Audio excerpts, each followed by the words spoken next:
안녕하세요. 백두산 금융연구소의 백두산입니다. 7월 24일 월요일 오후 3시 47분입니다.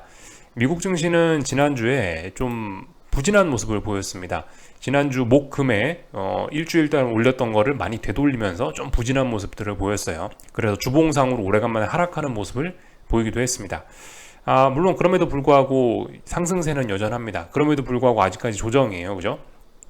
근데 지난주 금요일 날은 만약에 7월 20일 날 목요일 날에 미국 증시가 하락했던 게 건전한 조정이었을 거라면은 지난주 금요일 날은 상승하는 게 맞는데 하락 마감했죠. 그러니까 이거는 일단 건전한 조정이 아닐 수도 있다. 조금 더 빠질 수도 있다. 단기적으로 봤을 때. 일단 이런 상상을 할 수 있게 되었습니다. 그죠? 나스닥도 마찬가지입니다. 나스닥이나 S&P나 둘 다 마찬가지예요. 일단 아직까지는 상승 중 눌림이긴 한데 생각보다 힘이 조금 좀 더 약하구나, 조금 더 빠지려고 하는가 보다, 이 정도 생각까지는 할 수 있습니다. 이렇게 좀 비교적 약세를 보이는 건 왜 그렇겠습니까? 지난번에 워낙 많이 올랐었기 때문에 그런 거죠. 그래서 지난주에 좋은 기업의 실적, 또 그리고 어떤 뭐 통화정책 완화에 대한 그런 기대감이 한껏 달아올랐는데도 불구하고, 그런데 시장이 주봉상으로 이렇게 나스닥이 하락 마감을 한 겁니다. 일단은 조금 좀 독특한 모습이라고 할 수 있겠어요. 근데 아직 분위기가 완전 꺾이고 그런 건 아니죠. 그죠? 아직도 시장은 뜨끈뜨끈합니다.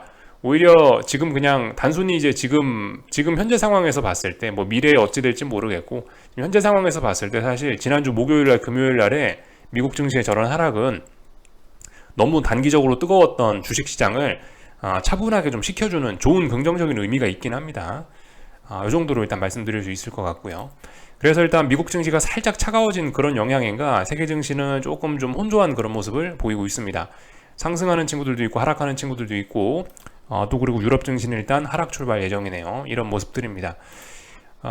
이 기술적인 어떤 그런 모양은 사실 특별히 뭐 변한 건 없습니다. 계속 똑같습니다. 그죠? 미국 증시의 독주 이어지고 있는 가운데 미국 증시도 지난주에 너무 많이 올랐는지 살짝 되돌렸지만 아무튼 여전히 독주가 진행 중이라고 이야기할 수 있고요. 미국을 제외한 나머지 친구들은 한 달 전에 만들어 놓은 직전 고점이 있는데 여기를 지금 여러 번 자꾸 돌파 안착 하려고 시도는 하고 있지만 그 누구도 일단 넘어서진 못하고 있다. 요게 일단 지금 눈에 보이는 현상입니다. 그대로 일단 말씀드리는 거고요. 이거는 이제 이렇게 미국 증시도 그렇고 다른 나라 증시도 그렇고 살짝 지금 주춤주춤하고 있는 건데, 주춤주춤하는 이유는 이번 주가 이제 워낙 중요하기 때문에 주춤거리는 것일 수도 있습니다. 이번 주 수요일 날 FOMC 회의가 있고요.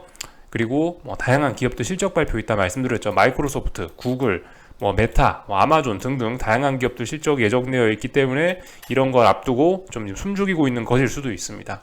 뭐 여러 가지 관점으로 볼 수가 있겠죠. 그래서 뭐 일단 이 정도를 좀 말씀을 드려봤고, FOMC 회의 관련해서 좀 살짝 좀 이야기를 좀 하자면은, 이 지금 주식시장이 몇 달간 막 굉장히 많이 오르고 또 그리고 최근 몇 주간은 막 급등 폭등을 하고 있지 않습니까? 그죠? 제가 그러면서 이젠 평상시가 아니고 이 정도 뭐 이제 전시에 돌입하는 것이 아니냐, 이런 식으로 좀 이야기를 지난주 월요일 날 드렸던 것 같은데요. 이렇게 움직이는 데에는 FOMC 회의에서 통화정책이 완화될 것을 기대하는 게 많이 녹아 있는 거죠. 그죠? 많이 선반영이 되어 있다라고 충분히 볼 수 있습니다. 예를 들면 뭐 물가지표가 낮게 나왔다라든가, 뭐 버냉키가 뭐 올해 이번 7월 금리 인상이 마지막일 수 있다라는 그런 발언을 한다든가, 뭐 그런 것들로 인해서 지난주에 다양한 기관 투자자들이 경기가 안 좋아질 가능성을 굉장히 낮게, 경기 침체 가능성을 굉장히 낮게 낮췄죠. 그랬던 것도 지난주고요. 하여튼 이런 일들이 있어서 증시는 굉장히 좀 많이 오른 겁니다. 어떤 이런 FOMC 회의로 인한 통화정책 완화에 대한 기대감을 한껏 선반영한 것이라고 할 수 있죠. 지금 현재 그런 상황이고요. 반면에 이제 근데 채권 시장은 조금 재미있는 게, 어떤 그런 완화 기대감이 사실 별로 녹아있지는 않습니다. 이거 2년물 국채금리인데, 2년물 국채금리는 연준의 통화정책을 어느 정도 좀 미리 좀 선반영하는 그런 개념이 있죠. 약간 좀 선행하는 그런 금리죠. 이런 금리를 보면 근데 오히려 최근에 굉장히 많이 올랐단 말입니다. 그럼에도 불구하고 주식시장이 올랐다라는 건데, 이런 걸 보면 일단 주식시장의 생각과 채권시장의 생각이 또다시 많이 차이가 있는 것을 우리는 좀 알 수가 있습니다. 채권시장에 최근에 이제 금리가 좀 높게 이렇게 올라가고 있는 이유로 제가 지난주에 한 가지 좀 말씀을 드린 게 있는데, 이게 물가지표가 떨어지고 있긴 한데 채권시장은 이제 그 이후에 있는 것을 다른 걸 보고 있는 겁니다. 주식시장은 헤드라인 지표가 굉장히 낮게 나오는 걸 보고 디스인플레이션이라는 걸 이야기하면서 환호를 했는데, 이 채권시장은 다른 것도 본 거죠. 어쨌든 뭐 물가가 낮아지긴 하는데 통화 정책을 결정하는 거는 코어 물가 아니냐? 코어 물가. 코어 물가가 가장 중요한 건데 코어 물가는 여전히 높다.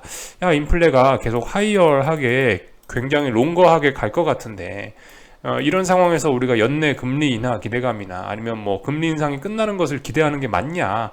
이런 인식이 좀 있었던 거죠. 제 생각엔요. 그래서 그래서 이렇게 금리들이 좀 오른 거라고 말씀드리고 있는데 이런 점들이 주식시장과 채권시장의 굉장히 큰 차이점이라고 할 수가 있겠죠. 실제로 2년물 금리는 보시면은 지난번에 만들어놨던 중요한 고점이 여기 3월 달에 만들어 놓은 고점인데요. 이 자리를 아마 제가 알기로 살짝 높였을 거예요. 며칠 전에. 살짝 높이고 그리고 한 번 좀 더 올라가려는 그런 모습들도 지금 보이고 있는 상황입니다. 이런 모습이면 이거 쌍고점이나 뭐 다중고점형 이야기하기는 좀 어려울 수 있죠. 일단 더 올라갈 수도 있다라고 볼 수 있는 상황이죠. 그래서 어쨌든 이런 모습을 보면 채권 시장과 이 주식 시장의 좀 그런 차이가 좀 굉장히 크구나라는 걸 우리가 좀 알 수 있습니다. 파월의장은 개인적으로 분명히 이번에도 매파적인 이야기를 할 거라고 개인적으로 생각을 합니다. 그죠? 이 뭐 일부 투자자들은 이제는 연준이 2% 물가 목표치를 갖고 있는데 2%가 아니고 뭐 한 3%쯤으로 올리면 뭐 괜찮지 않겠느냐 이런 이야기를 하는 데도 있고. 그런데 연준 파월의장 입장에서는 어쨌든 그죠. 파월의장은 뭐 하는 사람이냐면 기본적으로 달러의 가치를 수호하는 사람이거든요. 그죠? 인플레와 싸우는 게 그 파월의장의 존재 목적이자 가장 큰 제1의 목적이에요. 그리고 지난번부터 계속 말씀드렸다시피 기대 인플레이션이 인플레와의 싸움에서 중요하다라고 이야기를 하는 게 파월의장이기 때문에 그래서 저의 생각은 그렇습니다. 파월의장은 이번에도 매파적인 이야기를 하긴 할 것 같다. 물론 뭐 버냉키나 뭐 다른 기관 투자자들이나 이런 사람들은 이미 금리 인하 끝나고 내년에 금리 인하를 꿈꾸고 있지만 제 생각에 일단 그들이 원하는 대로 파월 의장님이 쉽게 이야기해 주진 않을 것 같다는 생각이 듭니다. 여기서 파월 의장님이 시장의 어떤 생각과 좀 부합하게 시장의 기대에 부합하는 그런 이야기를 해준다면은 이제 앞으로 인플레는 더욱더 세차게 올라갈 수도 있을 거라고 생각을 합니다. 말씀드렸다시피 인플레가 낮아지고 있어 경제가 안 좋아라는 그런 인식이 인플레를 떨어뜨리는 게 굉장히 좀 큰 역할을 하기 때문에 어쨌든 파월 의장이 그래서 매파적인 이야기를 하지 비둘기파적인 이야기를 하지는 않을 것이다 라는 생각이 개인적으로 좀 있긴 있습니다. 그런 측면에서 좀 지켜보면 될 것 같긴 해요. 하여튼 그 와중에 주식시장은 굉장히 많이 올라와 있다. 파월 의장은 여기서 비둘기파적인 이야기를 하기는 어려울 것이다 라는 게 일단 뭐 저의 생각입니다. 일단 그렇게 해서 지켜보고 있다. 이 정도 이야기를 좀 드려봤고요. 주말 동안에 생각했던 이야기를 좀 쫙 풀어봤고 오늘 있었던 일들 그냥 뭐 간단하게 일단 뭐 체크만 하고 넘어가겠습니다. 오늘 뭐 장중에 특별한 일 없었죠. 장중에 특별한 경제지표 발표, 뭐 시장에 영향을 미치는 거 이런 거 없었고요. 뭐 중국 증시 이런 것부터 보자면은 일단 잘 빠지고 있다. 아래쪽으로 일단 서서히 잘 처지고 있는 겁니다. 물론 어딘가에서 몇 거래일 동안 지키고 있긴 한데 이런 건 좀 어떤 의미 있는 매수세로 이야기하기는 좀 어려울 것 같아요.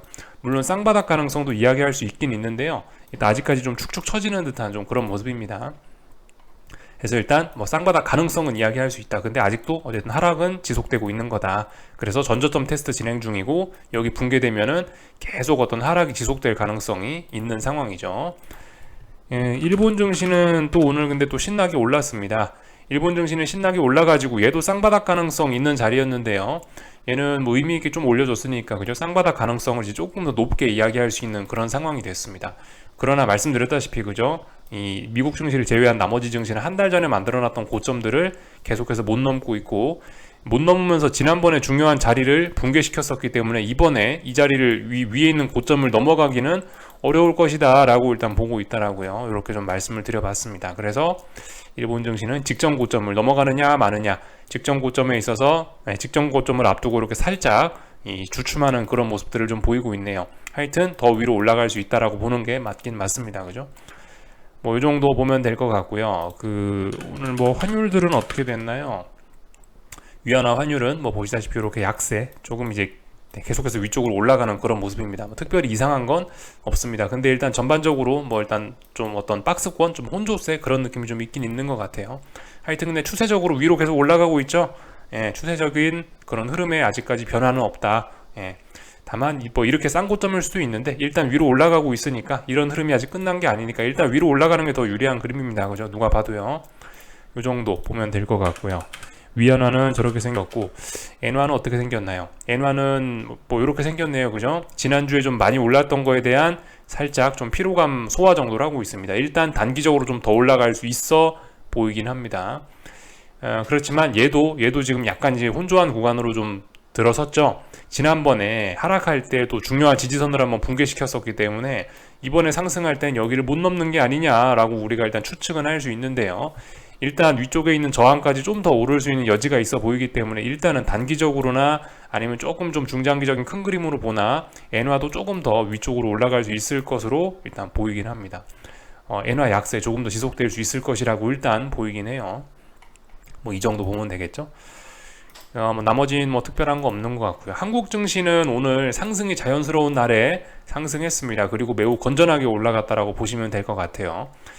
이 보시다시피 324라는 자리가 선물이 뭐 물론 뭐 그렇게 의미 있는 자리는 아니었는데요. 하여튼 지가 의미를 부여했습니다. 뭐 지난번에 324가 엄청나게 막 그렇게 그러니까 지난번에 324는 좀 많이 거래가 됐었던 자리이기 때문에 지금은 뭐 그렇게 중요도가 조금 떨어지긴 했으나 이 보시면 최근에 몇 거래일 동안 324를 결과적으로 이번에 보시면 324를 안점 342를 3거래일 동안 지지력을 잘 확인한 꼴이 돼가지고요. 여기에 일단 지지력이 있구나라는 걸 일단 우리가 알 수가 있게 됐습니다. 그래서 일단 상승 시도하는 게 자연스럽고 그런 와중에 상승 마감했으니까 특별히 할 이야기는 없고요. 이제 위쪽에 일단 저항이 어딘가 있습니다. 그죠? 348 정도 부근이 여기 어딘가가 이제 어떤 저항이 있는 자리죠. 여기까지는 오를 수 있습니다. 근데 아무튼 위에 꼬리도 좀 달긴 달았죠. 잘 봐야 돼요. 지금 굉장히 혼란스러운 구간입니다. 지금 어떻게 될지 아무도 알 수가 없는 그런 구간이에요. 단기적으로는 상승세가 있기 때문에 조금 더 상승 시도할 수 있는데 위쪽에 무거운 저항도 있습니다. 여기는 3거래일 동안 지지력 테스트하고 올라온 거고 위에선 4거래일 동안 또 그리고 두 번에 걸쳐서 지금 348을 못 넘고 있는 거기 때문에 348에 대한 저항도 좀 강력하구나라는 걸 일단 우리가 알 수 있습니다. 하여튼 아래쪽으로 그러니까 원래 이게 그냥 대놓고 완전 정석적으로만 보면 지금 이런 건 상승행자로 이렇게 더 올라갈 수 있는 그런 그림이에요. 그죠? 당연히 정고점 돌파한 척 할 수 있을 거라고 볼 수 있습니다. 이번에 빠질 때 여기까지밖에 안 빠졌기 때문에 올라갈 때 더 많이 올라갈 수 있을 거라고 예상하는 게 맞긴 맞는데 한 달 전에 만들어 놓은 이런 저항에 대한 부담이 있고 또 그리고 최근에 시장의 움직임이 워낙 막 급등하고 특정 종목만 막 상승을 하면서 시장 분위기가 과열되는 그런 좀 건전하지 않은 측면들이 있기 때문에 길고 짧은 거 대봐야 된다는 말씀드렸죠. 그래서 이런 348 이런 자리들 저항 테스트를 할 때 생각 있으신 분들은 조금 욕심이 크신 분들은 아래쪽으로 충분히 들이대 볼 수 있다. 그죠? 반등시 매도 전략 이야기를 드렸었는데 반등시 매도 전략 충분히 해볼 수 있는 그런 자리입니다. 넘어간 건 아니니까 반등시 매도 전략 충분히 가능하죠. 말씀드렸다시피 할 거면 세게 해라라는 말씀 드리고 있죠. 하여튼 중요한 자리 부근까지 또다시 거의 다 올라오고 있습니다. 이번 주에 미국에서 그렇게 중요한 이벤트들이 많이 있으니까 결과적으로 이 자리를 넘든가 말든가 뭐 어쨌든 결론이 나겠죠. 하여튼 그리고 코스닥은 계속해서 강하게 올라가고 있습니다. 이 폭등이 나와야 한 번 더 의미 있는 폭등이 나와야 이게 상승이 끝날 것 같다라는 생각이 드는데요. 그런 거 없이 차분히 잘 올라가고 있습니다. 그렇기 때문에 거기에 맞게 대응을 해주시면 됩니다. 이런 상황에선 이 상승 시대를 끝내기 위해서는 역시 급등이 필요할 것 같아요. 근데 보시다시피 급등이 아니고 이 지난주 목요일날 금요일날에 좀 쉬어가면서 어떤 힘을 약간 좀 재정비를 했습니다. 그렇기 때문에 아직까지 더 올라갈 수 있는 겁니다. 여기까지 보면 될 것 같고요. 뭐 환율은 뭐 보시다시피 고점은 좀 높여가지고 일단 계속해서 위쪽으로 올라가는 그림이긴 합니다. 단기적으로요. 단기적으로 올라가는 그림이긴 한데요. 이 지난번에 1270원을 강하게 붕괴시켰던 이 힘 때문에 일단 뭐 보시다시피 그 힘의 영향을 받아서 일단 음봉이 나오긴 했습니다. 하여튼 달러 매수 생각 있으신 분들은 1270원 부근 정도까지 내려오면은 한번 뭐 달러 매수를 해보는 거는 가능할 것 같긴 합니다. 근데 말씀드렸죠. 달러도 지난번에 이 자리를 붕괴시키고 하락으로 완전히 전환돼 버렸기 때문에 솔직히 지금 정석적인 관점에서는 이렇게 내려오는 이 추세선을 넘어갈 수 없다라고 보는 게 합리적인 관점입니다. 사실 좀 추세적인 달러 상승을 생각하시고 그러신 분들은 최소한 1300원을 이제 넘어간 다음에 원래 이렇게 달러를 매수하는 게 더 이게 좀 정석적인 관점이 되긴 됐습니다. 이번에 1,300원 이 자리 넘어가 버리면 1,310원짜리 넘어가면은 그러면 이제 지난번에 내려왔던 이런 고점들을 극복하면서 상승 추세로 전환되는 가능성이 충분히 있기 때문에 1,310원 정도는 넘어줘야 이번에는 달러 매수할 수 있는 좀 합리적인 근거라고 볼 수가 있긴 합니다. 지금 달러를 매수하는 거는 고작 여기서부터 해서 1,310원까지 올라가는 이 반등을 먹기 위해 달러를 매수하는 꼴밖에 안 되긴 하는 거예요. 정석적인 관점에서는요. 일반적인 기술적 관점에서는 그런 겁니다. 그런 점들을 좀 알고는 계셔야 되겠다 말씀을 좀 드리고요. 하여튼 중요한 한 주입니다. 그죠? 코스피가 살짝 반등을 하니까 삼성전자도 반등을 하고 있지만 일단 반등세가 그렇게 강하지는 않습니다. 일단 지난 2거래일간 7만 200원, 7만 300원 정도에 대한 지지력을 확인하고 있구나. 이 정도 일단 볼 수가 있겠고요. 그렇지만 이 위에서 내려오던 이 저항도 여전히 좀 부담이긴 합니다. 그죠? 어떻게 될지 모르는 그런 구간이에요.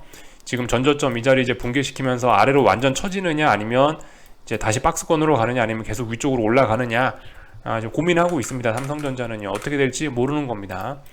다만 지난번에 계속해서 어딘가에 저항을 굉장히 많이 확인했기 때문에 결과적으로 이 5월 말부터 해서 이 며칠 전까지 72,500원 대략적으로 이 정도 자리를 몇 번 동안 여기가 저항이구나를 지금 확인을 한 거기 때문에 2달 넘었죠. 그죠? 2달 넘는 기간에 저항을 확인하고 있기 때문에 굉장히 부담스러운 것도 사실입니다. 그죠? 충분히 하락 전환의 가능성도 이야기할 수 있는 겁니다. 삼성전자 이런 건요. 하이닉스도 공통이죠. 그죠? 하이닉스도 공통적이다. 특별히 더 드릴 이야기는 없네요. 하이닉스도 단기적으로 아래쪽으로 더 계속 빠지는 그런 그림이다. 그 와중에 이제 에코프로 친구들만 신나게 잘 올라가고 있습니다. 잘 올라가고 있으니까 잘 올라가는 건 잘 올라간다라고 박수 쳐주고 일단 더 타이밍을 기다리거나 해야 됩니다. 여기까지 좀 말씀을 드리면 될 것 같고요. 참 아까 전에 참 깜빡하고 이야기 안 한 게 있는데 이번 주에도 재무부의 대규모 채권 발행은 계속됩니다. 다만 이제 약간의 차이점이 있다면요. 예전과 좀 달라진 점이 있다라면은 이제는 장기물 채권의 발행 비중이 좀 높아졌다라는 게 좀 차이점입니다. 지금까지는 단기물 채권만 막 일주일에 2천억, 3천억 달러씩 그렇게 발행을 했었는데 언젠가부터 이제 단기물이 아니고 장기물 채권 발행이 좀 많이 늘어났다. 지금까지 시장이 그래도 좀 안정적으로 잘 버틸 수 있었던 거는 연준에 있는 영레포, 그죠? RRP 거기서 돈이 빠져나오면서 재무부의 채권 발행, 이 단기물 채권을 많이 입찰을 해줬기 때문에 시장의 유동성 구축 효과가 좀 떨어져서 지금까지 시장이 괜찮았던 것일 수 있는데요. 본격적으로 이제 2년, 5년, 7년 이런 장기물 채권들이 이번 주에 보시면 지금 1,100억 달러 가까이 지금 입찰이 예정이 되어 있거든요. 이렇게 장기물 채권을 많이 발행한다면 이런 거는 RRP가 많이 도와주기 좀 어려운 영역입니다. 그렇기 때문에 이런 부분 제가 매일매일 말씀은 드리지 않지만 시장에 잠재적으로 좀 악영향을 미칠 수 있는 그런 부분이라고 생각을 하고 기억을 해 놓으셔야 되겠습니다. 여기에 더해서 또 잠재적으로 영향 미치는 거 뭔가요? 나스닥 100 지수의 리밸런싱이 본격적으로 이제 오늘 밤부터 시작이 되니까 그거에 대한 영향도 우리가 좀 생각을 해야 되겠죠. 그러니까 지금까지는 지난주까지만 해도 나스닥 100에 대한 나스닥 100 리밸런싱에 대한 어떤 막연한 우려 때문에 시장이 흔들흔들한 것이라고 이야기를 한다라면은 이번 주부터는 이제 본격적으로 그게 이제 본격적으로 시장에 반영이 되는 게 이번 주 오늘 밤부터이기 때문에 실질적인 영향이 있을 수도 있다. 그것도 좀 생각을 좀 해봐야 됩니다. 잠재적이라고 표현을 했는데 좀 실질적인 영향일지도 몰라요. 나스닥 100 리밸런싱은요. 그래서 애플이 지난주 후반에 이렇게 약한 모습을 보였는지도 모르겠습니다. 애플이 특히 가장 나스닥 100 리밸런싱의 영향을 가장 크게 받을 거 아닙니까? 그죠? 시가총액이 제일 크니까요. 그래서 보시다시피 지난주에 나스닥 100 리밸런싱 발표를 하고 나서 오히려 레벨업을 했었으나 이걸 다 되돌리면서 레벨업이 속임수야, 레벨업이 아니고 오버슈팅이었어 라고 지금 이야기를 해주고 있는 그런 상황입니다. 빨리빨리 회복하지 않으면 이건 오버슈팅으로 인식이 되면서 방향전환이 될 수도 있는 그런 좀 위기가 좀 있다, 이렇게 볼 수가 있겠습니다. 그래서 여기까지 일단 말씀을 드리면 될 것 같고요. 말씀드렸다시피 하여튼 지금 미국 증시는 워낙 상승장입니다. 그죠? 엄청나게 강력한 상승장이기 때문에 이 하방 투자 진입 이런 거 이야기하는 건 여전히 굉장히 위험한 거고요. 그죠?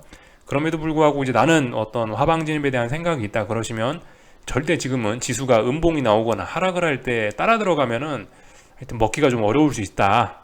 라는 생각을 좀 지난주에 말씀드렸죠. 그 부분이 좀 중요한 것 같아서 좀 이렇게 한 번 좀 더 좀 강조 말씀을 좀 드리고요.